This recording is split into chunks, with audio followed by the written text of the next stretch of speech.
लोग शुरू में गवर्नमेंट को या ये इसको गलत ले रहा था कि कैसे हुआ, ये नहीं हुआ, ये कंट्रोल नहीं। तो अभी तो हमने कंटिन्यूअसली हम सितंबर महीने से जो मई था से हुआ, तो मई, जून, जुलाई, अगस्त, तो 4 महीने को तो हम मैनेजमेंट और डिस्प्लेस पर्सन का कहाँ रखना, क्या करना, सिक्योरिटी के अरेंजमेंट वगैरह में रहा। तो उसके बाद में सर मैं राइट फ्रॉम द सितंबर हमने I got some data with visual, कहाँ कहाँ पे पॉपी प्लांटेशन किया है, कहाँ कहाँ पे अननेचुरल विलेज ग्रोथ किया है, कहाँ कहाँ पे बॉर्डर में इलीगल स्मगलिंग हो रहा है। तो ये सब डिटेल्स डाटा को हमने पब्लिक के साथ अपने ये दरबार हॉल में हमने इंटरेक्शन करना शुरू किया लास्ट 7 मंथ्स कंटिन्यूसली। तो उसके बाद में पब्लिक लोग ऐसे स्लोली हाँ ये सिचुएशन को, ये तो इमीडिएटली अभी के नहीं हुआ है, ये तो बहुत पुराना से ये कुछ साजिश चल रहा था कि इंडिजिनस पीपल लोग को माइनॉरिटी बनाना, ड्रग से कुछ कराना, इकोलॉजिकली कुछ कराना, grabbing all the forest land वगैरह, ये सब पता चलने के बाद में ये अभी का सिचुएशन है जो आज का देखा ना, ये सिचुएशन में आज का जो अमित शाह जी के रैली में जो टर्न अप हुआ है, तो मीन्स इट शोज कि पब्लिक का रियलाइजेशन ग्राउंड रियलिटी मालूम हो गया है, लगता है मेरे को ऐसा। तो when you talk of unnatural villages, कितना अननेचुरल विलेज है, उसका मतलब क्या है? If you can explain how did it happen. देखो, ये इंडो म्यांमार बॉर्डर जो है, इसको मणिपुर का, I am talking particularly from Manipur, I can not talk for other state. तो इसमें अराउंड 398 किलोमीटर लंबा है। इसमें एक जगह भी फेंसिंग नहीं है एंड माइग्रेंट इनकम्स। तो इसमें सिर्फ 4 किलोमीटर की माफ़ी शुरू किया, उसमें से ऐसे पड़ा रहा। तो फिर हम आने के बाद में उसको 10 किलोमीटर ख़त्म किया अपने भाजपा की प्राइम मिनिस्टर मोदी जी की थ्रू से। तो अभी 10 ख़त्म हो गया और फिर गृहमंत्री की वजह से, पीएम मोदी जी की वजह से हम और अनदर 21 किलोमीटर फेंसिंग शुरू हो। तो मतलब ये बोलने का मतलब कि पूरा पोरस था, अनगार्डेड। तो इसमें जो मर्जी से आता है। यहाँ में भी मणिपुर में भी कुकी भाई लोग रहता है, कुकी चिन भाई लोग, और वहाँ म्यांमार में भी उसका नाइबरिंग वहाँ पे भी कुकी चिन लोग। तो इसमें सबसे खास करके क्या गलती थे, एफएमआर करके जो एफएमआर का जो एक्ट जो है, एग्रीमेंट फ्री मूवमेंट वीजा, तो it was enacted in 1956 subject to correction. तो उसी का एडवांटेज लेके बिना चेकिंग, बिना कागज इधर उधर जाना, किसी में जो मर्जी में यहाँ में सेटल करना है करना, वहाँ में सेटल करना है। लेकिन इकोनॉमिकली म्यांमार से तो अपने भारत तो इतना मतलब बेटर है, फार बेटर। तो सब वहाँ से म्यांमार से यही भी रहना चाहता है सब। यहाँ में राशन फ्री मिलता है, पानी मिलता है, ये बिजली मिलता है, सड़क मिलता है, स्कूल मिलता है। तो ये वजह से इधर में आके लैंग्वेज भी एक ही है, शकल भी एक ही है, धर्म भी एक ही है, कम्युनिटी भी एक ही है। तो कैसे how we can identify who's who. तो इसी वजह से लास्ट 20-30 ईयर में इतना आ गया काफी, मतलब इट इज वेरी अलार्मिंग। तो वो हम जो कांग्रेस में था, हम 2013 में और एमएलए थे, उसी टाइम में हमने तो देन गवर्नमेंट को हम वार्निंग किया था कि ऐसे बहुत बाहर से आ रहा है कि तो आप लोग को बस्ती बसाना, ये करना, और they are asking for separate state homeland. इसको वी कैन नॉट टॉलरेट, इसको रुकना है। तो नो वन लिसन। तो इसीलिए हमने कांग्रेस छोड़ के आ गया और हम भाजपा में ज्वाइन किया। और भाजपा में ये सिचुएशन थोड़ा हमने रखा।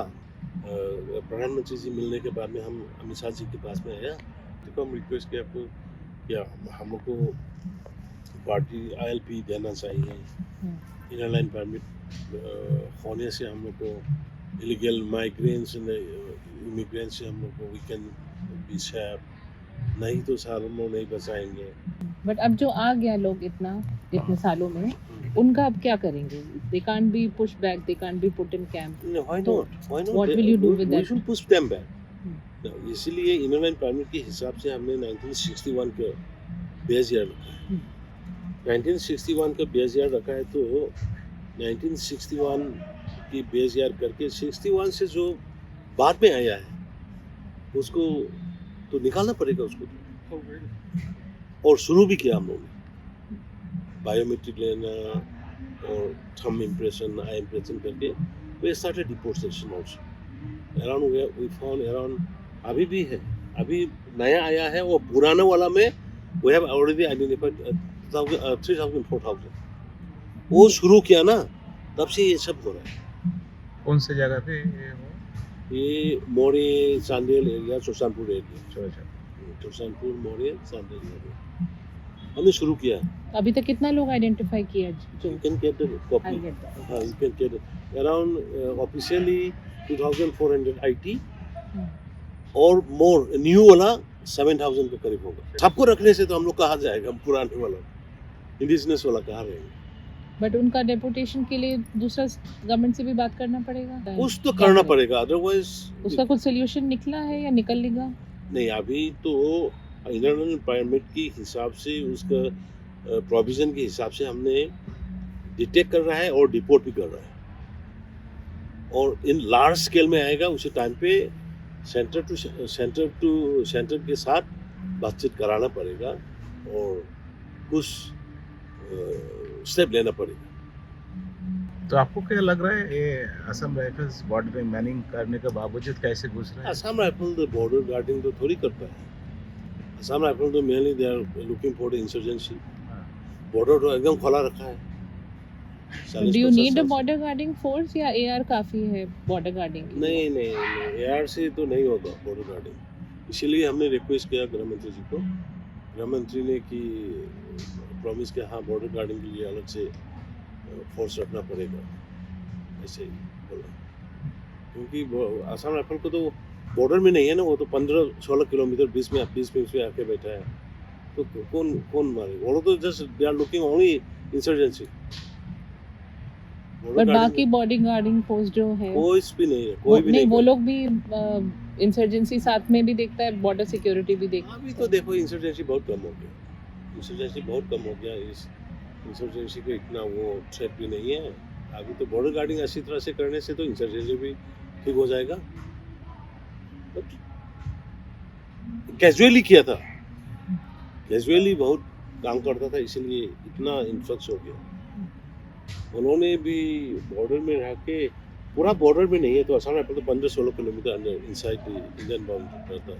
बट उधर इंफ्रास्ट्रक्चर भी नहीं होगा ना एआर को आगे जाने के लिए, जब जंगल एरिया है और सब। 50-60 साल हो गए, क्या नहीं बना सकता?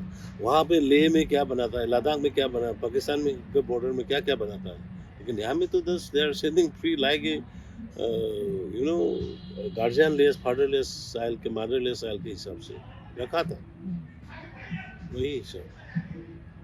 लेकिन अभी भाजपा आने के बाद में काफ़ी मोदी जी की नेतृत्व में अमित शाह जी ने काफ़ी कर रहा है, शुरू हो गया। बट यू थिंक कि एआर से संभलेगा नहीं? बिकॉज़ पॉलिटिकल विल लैक करता था बॉर्डर से। एआर से बॉर्डर गार्डिंग नहीं होगा, आई कैन से इट। क्योंकि एआर तो कंटिन्यूसली एआर है ना, लेकिन इसी वजह वो लोग रहते हुए भी इतना इन्फ्लक्स हो गया, तो फेलर किसका है, बीरेन का है या दिल्ली का है? नहीं, वो लोग को सौंपा है बॉर्डर को, वो नहीं गार्ड कर रहा है ना। तो जो सेंट्रल लीडर जो समझे, क्योंकि ये इंटरनेशनल मैटर है, तो मेरा तो सिर्फ है बॉर्डर को सेफ्टी रखना, इन्फ्लक्स नहीं कराना, ड्रग्स नहीं लाना, इलीगल आर्म्स नहीं आना, वही है मेरा रिक्वेस्ट। अभी आपके हिसाब से कितना इंसर्जेंट ग्रुप एक्टिव है वैली में अलग से और हिल में, और which are these groups which are a concern? Concern एक दो रह गया बस। एलए का पीएलए है और एक थोड़ा प्रिपा वगैरह है, वो लोग को बातचीत के लिए हम कोशिश तो कर रहा है। और अक्रॉस बॉर्डर इन लोगों का कितना सपोर्ट है यू थिंक सारा ये क्योंकि इज इट फॉरेन हैंड जितना अभी हुआ उसमें आपने पहले भी बोला था कि it is because of you know insurgent groups across in Myanmar who are fueling this. हाँ, इसमें तो देखो यहाँ पे जो आया है वो लोग का आदमी है, वहाँ पे जो जनता के साथ फाइट कर रहा है वो लोग भी वो है, तो ये सब रिलेटेड है। वहाँ का हथियार यहाँ लाता है, यहाँ का हथियार वहाँ लाता है, ऐसा करके ऐसा हो रहा है। मतलब ये गोल्डन ट्रायंगल जो थे थाईलैंड, ये म्यांमार, लाओस वगैरह, तो इसको नाउ ये पॉपी प्लांटेशन वगैरह को पूरे टोटली शिफ्टेड टू द 50% 60% वो हैवी शिफ्ट हो गया, जंगल पूरा काट दिया, खत्म हो गया। कौन कौन सा एरिया है जहाँ पॉपी कल्टीवेशन बहुत है, जहाँ हम जा भी सकते हैं? सुरसानपुर, भांगपोकपी, साइकुल एरिया और सांदियल एरिया और सम पार्ट ऑफ द उखरू का एरिया। उखरू में अभी कम हुआ है और सुरसानपुर में भी इस बार ये आफ्टर दी क्राइसिस बहुत कम हुआ। It has reduced to 60% now. तो अभी मेन डिमांड्स क्या है? ये देखो डिमांड उमान कुछ भी नहीं है। झगड़ा करने के बाद में, कॉन्फ्लिक्ट शुरू करने के बाद में सेपरेट एडमिनिस्ट्रेशन मांगा है ना? तो सेपरेट एडमिनिस्ट्रेशन तो इम्पॉसिबल है, नहीं होगा। तो अभी तो हम लोग बैठ के बात करना पड़ेगा।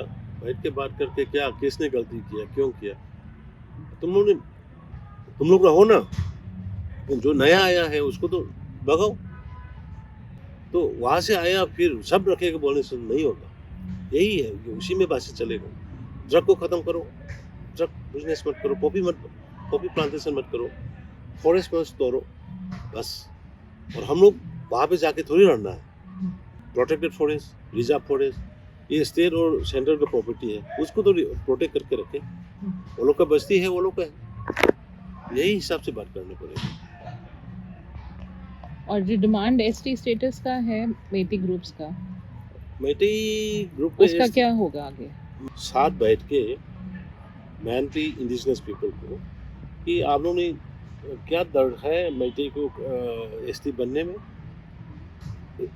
जॉब रिजर्वेशन में दर है और लेन में आप लोग आएगा बोल के दर है। मतलब नहीं हम लोग लेन नहीं आएगा और हम रिजर्वेशन नहीं आएगा, सेंटर में लेगा। मतलब that kind of things has to be need to be discuss. हम लोग एक बार बैठ के अच्छी तरह से डिस्कस करने के बाद में, कॉन्सेंसस आने के बाद में जो एसटी का डिसीजन है वो लेना है, फोर्सफुली नहीं लेना। एसटी हो जो हो, कॉन्स्टिट्यूशनली हम लोग को प्रोटेक्शन चाहिए।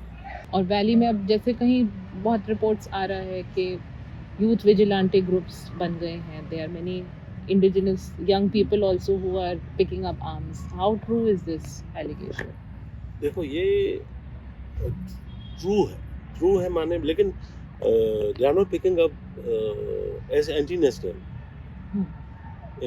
नहीं है। ये जो नया जो हथियार पकड़ा है वो just they are simply they are trying to protect their peoples for self defense। और अपने स्टेट का मतलब वो जो बोला ना माइग्रेंट, इलीगल माइग्रेंट, जो वो लोग की बीच से जो हथियार वगैरह करके लोग को मारना देखा, लोग को घर जलाना देखा, तो they started picking up of arms। लेकिन ये इसलिए हमने ये लोग को भी बोला कि if we can provide full security and the normalcy is come, I think there will be no more this youths with arms. We can, this time also we have started picking them off, doing operation to recover the arms. Many arms also already recovered from the both valley and the hill. Yeah, और इनको arm supply कहाँ से हो रहा है, जो valley में भी आर्म सप्लाई थोड़ा ये लूटेड आर्म्स पुलिस वही है, बस पुलिस स्टेशन वगैरह से थोड़ा लूट किया है, वही लोग हैं। काफ़ी रिकवर भी किया हुआ है और अभी भी रिकवर करने का चालू है, लेकिन it depends on the public के कोऑपरेशन। अगर when they feel fully secure तो इस टाइम पे हम लोग कर सकते हैं, लेकिन विदाउट प्रोवाइडिंग फुल सिक्योरिटी हम इतना फोर्स भी नहीं यूज़ कर सकते हैं। इसीलिए थोड़ा हम लोग भी आगे पीछे कर, लेकिन हथियार को तो सबको तो उठाना है, हथियार को सबको रिकवर करना है, अदरवाइज पीस आने में बहुत टाइम बचा। और जितना ये पुलिस आर्मरी से है, ये these are only in the valley mostly. No So these are valley based groups no mostly who have mostly Churachandpur में भी हुआ है, सिंगार में हुआ है, कानपुर में हुआ, दिल्ली में तो चार थर्ड में चौचानपुर सिंगार वगैरह में पुलिस स्टेशन से लूट हो गया, लेकिन इम्फाल वैली में तो फोर्थ 5th से शुरू हुआ, शायद 5th 6th से शुरू हुआ। थोड़ा ये आर्म्स ट्रेनिंग्स वगैरह पुलिस स्टेशन 4-5 से हुआ। और म्यांमार बेस्ड ग्रुप से भी बातचीत सरकार का चल रहा है फॉर एनी सीज फायर और एनी अदर काइंड ऑफ, अभी एक जैसे अभी एक राज्यसभा एमपी भी होके आए उधर अराकान आर्मी से बात करके। ये म्यांमार का तो अभी एक तो बड़ा वाला तो एक बातचीत शुरू हो गया ना, जो म्यांमार में थे वही वाले, और अभी जो बचा हुआ है उसको कोशिश है बातचीत करने की, कोशिश तो कर वही है, पीएलए है, पुपाग है, केवाईकेएल है, थोड़ा वह किया। और एक और कंसर्न आ रहा है कि जितना ये इंसर्जेंट ग्रुप्स है, या तो ये मर्सनरीज के तौर पे उधर मिलिट्री यूज के साथ इन लोगों को यूज करा जा रहा है, तो ये वैसा सुना, कुछ ऐसा रिपोर्ट्स ऐसा सुना कि विलिंगली नहीं किया होगा, जैसे प्रेशर से बाई सिचुएशन कंपेल किया, ऐसा भी लगता है, सर्वाइवल। तो दिस द राइट टाइम कि हम भी कोशिश कर रहे हैं कि अपनी जगह अपने देश में आओ, बातचीत करें, डिस्कस करें, साथ रहें।